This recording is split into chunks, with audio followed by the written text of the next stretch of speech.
Saya dari Gabriel Dayolade dengan yang 19223149 dan di sini saya akan membahas mengenai hasil praktikum survei konsumsi pangan terkait diet quality assessment using DQII and MDDW.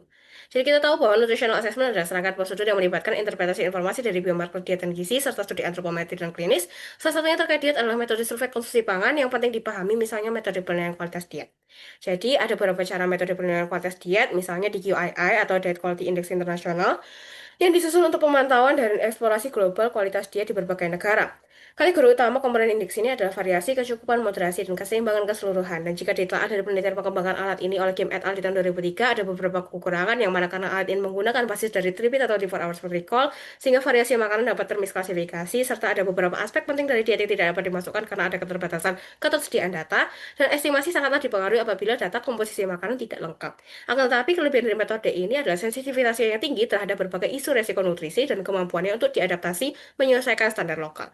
Dan ada lagi untuk metode penilaian kualitas diet adalah MDDW atau Minimum Dietary Diversity for Women. Menurut FAO, pertama kali divalidasi pada perempuan usia reproduksi yang tidak hamil untuk menilai probabilitas kecukupan zat gizi mikro. Sebenarnya kekurangan dari metode ini adalah hanya dapat digunakan untuk asesmen keberagaman pangan dan hanya ditujukan untuk perempuan dan tidak dapat menggambarkan kualitas diet secara keseluruhan, serta lebih merujuk pada tingkat populasi namun sulit digunakan untuk tingkat individual. Akan tetapi menurut FAO, metode ini memiliki berbagai kelebihan pemanfaatan, seperti memberikan pemahaman dasar tentang keragaman pangan kelompok populasi, menjelaskan faktor-faktor keragaman pangan, memungkinkan analisis kelompok pangan yang dikonsumsi, dan yang sangat banyak lagi. Nah, ini untuk cara analisis dari DQII maupun MDDW. Untuk MDDW sendiri sebenarnya hanya tinggal mengukur dari 10 kelompok pangan ini. Apabila responden mengonsumsi setidaknya 15 gram untuk satu kelompok pangan dari 10 kelompok pangan ini, dan setidaknya memenuhi 5 dari kelompok pangan ini, maka responden bisa mendapatkan kualitas diet yang dinilai cukup baik, sementara bila kurang dari itu tidak dapat dinilai baik untuk keberagaman pangannya. Nah, untuk di QII sendiri, seperti yang sudah dikatakan, ada 4 komponen indeks ini, yaitu variety, adequacy, moderation, dan overall balance. Untuk variety akan mengukur overall food group variety dan within group variety for protein source. Sementara adequacy akan mengukur vegetable group, fruit group, grain group, fiber, protein, iron, calcium, and vitamin C. Untuk moderation akan mengukur total fat, saturated fat, cholesterol, sodium, and empty calorie food. Dan untuk overall balance akan mengukur macronutrient ratio dan fatty acid ratio. Nanti skor maksimumnya adalah 100 dari total semua ini, skor minimumnya adalah 0, dan tidak ada cut off yang jelas selain dari penelitian pengembangannya tadi adalah apabila nilainya di atas 60% skor maksimum, maka dapat dinilai memiliki kualitas diet yang baik, dan di bawah dari 60% dari skor maksimum dapat dinilai dengan kualitas diet yang buruk. Nah, dalam praktikum ini, dalam menilai kualitas diet dari responden TRL, digunakan basis dari 24 hours food recall secara berulang dari responden ini dan ditemukan juga asupan gizi dari responden ini. Nah, untuk responden ini, untuk variasinya mendapatkan nilai 14 dari 20, untuk adekuasinya juga mendapatkan nilai 14 dari 40, sementara untuk moderasi atau pembatasannya mendapatkan nilai 27 dari 30, dan untuk keseimbangan keseluruhan atau overall balance-nya mendapatkan nilai 0 dari 10, dan total untuk nilai dari DQII-TRL ini adalah 55.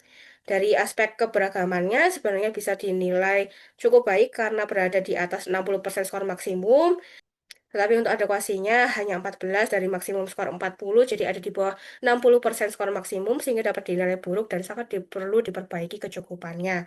Sementara untuk moderasi atau pembatasan, nilainya dari 27 dari 30, berarti ada di atas sekali dari skor 60% maksimum, sehingga dapat dinilai memiliki moderasi atau pembatasan zat gizi yang perlu dibatasi dengan sangat baik, sehingga perlu terus dipertahankan. Sementara untuk keseimbangan keseluruhan atau overall balance-nya, dari macronutrient ratio maupun fatty acid ratio-nya untuk responden ini sangat perlu diperbaiki karena berada di nilai skor minimum yang mana artinya untuk responden ini tidak memiliki keseimbangan baik dari konsumsi karbohidrat, protein maupun lemak serta PUFA, MUFA, dan SFA yang baik. Jadi ini sangat perlu diperbaiki. Dan jika ditinjau secara keseluruhan, sebenarnya nilai 55 dari 100 ini berada di bawah 60% skor maksimum, sehingga kualitas dietnya dinilai cukup buruk dan sangat perlu diperbaiki. Nah, sementara untuk MDDW dari TRA ini, responden TRL mengonsumsi setidaknya 5 dari 10 kelompok makanan yang termasuk dalam MDDW berdasarkan liver output recall-nya, dan berdasarkan standar karena lebih dari 5 atau sama dengan 5 kelompok makanan, maka responden TRL memenuhi standar yang ada. Oleh karena itu, dapat disimpulkan bahwa responden TRL memenuhi batas minimum dari keberagaman pangan berdasarkan MDDW. Jadi kesimpulannya adalah salah satu metode survei konsumsi pangan yang penting dipahami adalah metode penilaian kualitas diet. Contoh indikator yang dapat digunakan secara luas adalah Diet Quality Index Internasional atau DQII untuk asesmen secara keseluruhan maupun minimum dietary diversity for women atau MDDW untuk asesmen keberagaman pangan wanita, yang mana kedua metode ini sebenarnya penting untuk dipahami lebih lanjut agar dapat diinterpretasikan dan digunakan sebagai bentuk nutritional assessment untuk mengevaluasi dan mengintervensi kebiasaan makan agar dapat terus menjadi lebih baik sehingga berdampak pada status gizi dan status kesehatan dalam jangka pendek maupun jangka panjang. Dan dalam praktikum ini sendiri dilakukan contoh penilaian kualitas diet pada responden TRL yang menunjukkan hasil bahwa responden TRL memiliki kualitas diet yang dapat dinilai buruk dengan metode DQII dan hanya memenuhi batas paling rendah dari MDDW. Dan hasil interpretasi dari responden ini dapat dikaitkan dengan adekuasi yang kurang, terutama pada konsumsi sayur, kalsium, dan vitamin C, serta keseimbangan keseluruhan makanan yang kurang baik dari aspek keseimbangan asupan makronutrien maupun jenis lemak bila diukur dengan DQII.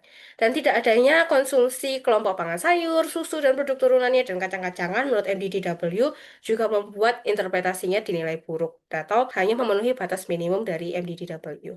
Dan dapat disimpulkan metode penilaian kualitas diet seperti DQI dan MDDW ini sangat penting dipahami karena dapat digunakan untuk evaluasi dan intervensi kebiasaan makan sebagaimana ditunjukkan pada penilaian responden TRR. Jadi saran dari praktikum ini adalah penilaian kualitas diet baik menggunakan indikator DQI dan MDDW sangat perlu dipahami baik dari metode penggunaannya maupun interpretasinya serta digunakan dengan bijak dan menyesuaikan kebutuhan intervensi. Sementara untuk responden TRL yang di subjek praktikum memiliki kualitas diet yang sangat perlu ditingkatkan, terutama peningkatan konsumsi kelompok pangan sayuran, kacang-kacangan, dan produk susu, serta sumber kalsium dan vitamin C, maupun adanya peningkatan keseimbangan asupan antara mikronutrien dan jenis lemak. Ini adalah referensi yang saya gunakan. Sekian dan terima kasih.